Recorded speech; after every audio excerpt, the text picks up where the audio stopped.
হ্যাঁ, পছন্দ করার মতো দুনিয়াতে একটাই ছেলে আছে না? কয়েক মাসে ভালো লাগা কয়েকদিনই চলে যাবে। আর শোন, তোদের বিয়ের পরও কিন্তু একটা সুযোগ থাকবে, আমার থেকে দূরে দূরে রাখবে তানিমকে।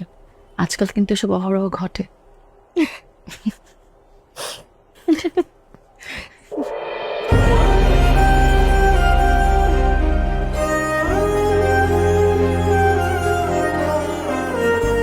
আর কাঁদিস না, মেকআপ নষ্ট হয়ে যাবে।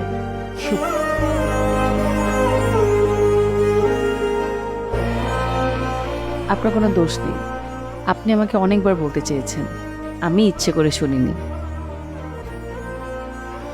আমি বেশি ইমোশনাল কথাবার্তা বলবো না, বান্ধবী আমার আবার কেঁদে ফেলবে, আবার মেকআপ নষ্ট হবে।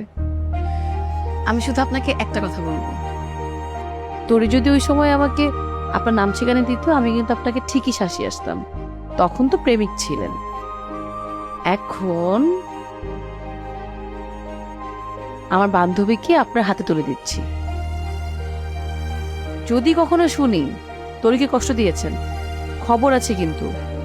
সামনের মাস থেকে মার্শাল আর্ট শিখবো ঠিক করেছি। I love you so much. এভাবে বলিস না, বেচারা কষ্ট পাবে। I am sorry Raha. এটা বলে তো পার পাওয়া যাবে না, মাঝে মাঝে আমাকে স্ট্যান্ড আপ কমেডি দেখতে নিয়ে যেতে হবে। যেতে দিবি? যখন খুশি নিয়ে যাস।